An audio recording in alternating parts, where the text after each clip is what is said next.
Hello YouTube users, today I want to talk about anime seasons. So whenever a new anime airs, they air in a very specific pattern every 3 or so months. And on this episode of Anime Day, I wanted to try my best at answering a few questions I had.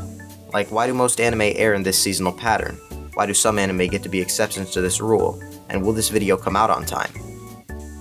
I can only answer 2 of those questions. Anime seasons are part of the system in which new anime are released, which aligns mostly with the seasons. Pretty much all new anime start around the same time, usually within 2 weeks of each other at the beginning of the season. Following this, they continue airing an episode a week, sometimes with a break until all the anime end 12 to 13 episodes later. This process begins around the start of the Japanese fiscal year, April 1st, and cycles 4 times until we're back where we started, just like the seasons. For example, since My Hero Academia released its pilot on April 3rd, 2016, then as part of the spring 2016 season. This is because most TV shows are measured in something called a core. You've probably noticed this in some way or another.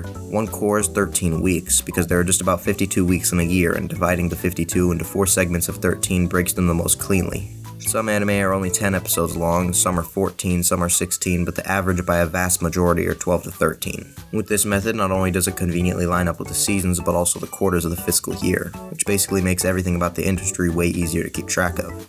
Nowadays, there are usually somewhere between 30 and 50 anime released per season, sometimes even more, so don't try to watch them all. Believe me, I've tried. With that many shows, it shouldn't surprise you that the quality control usually isn't very good. There are usually 5 good shows, at the most, followed by 10 to 20 shows ranging from decent to mediocre to barely watchable, with the last 10 or so slots filled in by kids anime, magical girls, and bad video game adaptations that make me wonder why I chose this as a hobby. I could've went to college. There's always more or less the same genres to select from anyway. 1 or 2 isekais, a couple of slice of life, some season 2s and season 3s, and then that one big show everyone's talking about. Of course, you also have longer anime that require not 1 but 2 cores. Anime like Haikyuu to Love Ru or Samurai Champloo, to name a few. Ranging from 24 to 26 episodes on average, these anime run into the next season, lasting about half a year. And it goes in this pattern for basically all anime.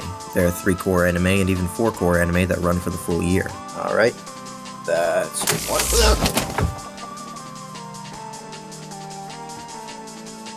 And that's 2. This is where it starts to get kind of foggy. 4 core anime are already particularly rare, especially nowadays, and most anime that are any longer than 4 cores usually just continue airing and airing week by week until they end. This method is pretty outdated. It used to be common practice for adapting anime, but now is only used by a couple popular long-running shonen and kids anime.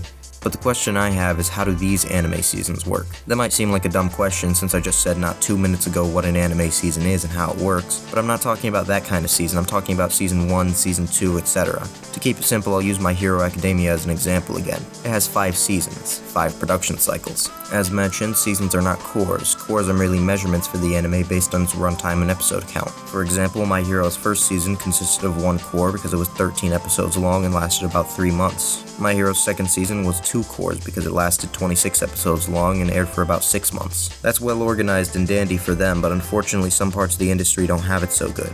To get into why, I'll need to define a TV season, so let's look at the way American TV shows work with their seasons so we can get a rough idea.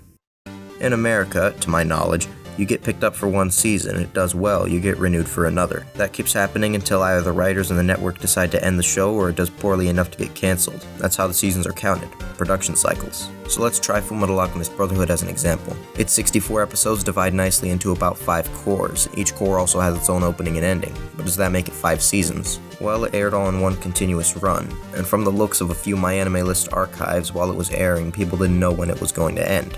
So that would settle it. It's a 1 season, 5 core long anime, since it seems to have been a single production cycle. But even though it was broadcasted all in one run, it started broadcasting before the manga was even finished. They just continued working on the show as material was provided, with some input from the original creator to help them get ahead. So they couldn't have had the whole season planned out from the beginning like the way American TV does. From what I understand, a season's production is supposed to be done, or close to done, by the time the first episode airs. But some shonen anime like this kind of just start and keep going, so where the season's lines are kind of unclear. I want to know exactly how these shows are produced. Do they break it up by cores and go one at a time, or do they have one big assembly line-like production cycle? Of all the examples I could bring up, the most interesting was probably Dragon Ball. Dragon Ball aired once a week continuously with breaks from the beginning of Dragon Ball all the way up to the end of GT. So is it one season, or is it 3, or is it 24, because that's what Wikipedia says? Well, Wikipedia says 24 because they categorize them by the arcs in the show, which is basically what the Funimation DVD sets called seasons back when they released them in 2007. So that's not really a good way to categorize them, since that was basically a decade after the show finished. Even with other anime, I'm not really talking about arcs here. I'm talking about the production cycle of these shows and how it compares to the rest of the industry. Will this count as 3 seasons? Not really, because they didn't take any time off between each one. One season, there's 3 different titles, so that doesn't really make sense. 3 different series of 1 season each? That somehow makes the most sense, but still barely makes any sense. But this is pretty uncommon, nowadays at least. It's basically only for shows that are guaranteed successes, like Fullmetal Alchemist Brotherhood was. But information regarding the production process is surprisingly hard to find, especially since I'm trying to research random facts about animation studios and TV networks 6,500 miles away from me, with the most useful information being in a language that has more letters than there are modern genders. At least one piece of info I was able to dig up is that the reason anime aren't created like that anymore, aside from the odd exception every now and then, is because anime are much more expensive to create now, so adapting an anime like that is really risky. That's why most anime are using seasons now, to lessen the risk, and to kill 2 birds with 1 stone. That's also why most anime are one core. After hours of research and trying to make sense of working these seasonless shows into the equation, I came to the conclusion that these anime are exceptions to seasons. They don't have them, and they're worked on in an entirely different way. It seems Japanese companies don't really seem to care about the seasons and organization for these shows, and I don't mean that in a negative way. Mostly. For them, it's basically, this show makes us good money, so don't stop making it. Essentially, seasons are used to define the broadcast and production cycles for a show, but when your broadcast and production schedules can simply be defined by the phrase, "don't stop," then there really isn't a need for them. At least from what I can gather. And that's 3. Anyway, though there are things that annoy me about this system, I still kinda like it. Sitting down to continue the batch of anime you picked out is just a great time. And plus, if you're too busy or burnt out, skipping a season or 2 doesn't mean you'll be out for too long. A season is just such a nice human length of time. Not too long, yet not too short. And while there are things that annoy me about this system, I wouldn't trade it out for anything else.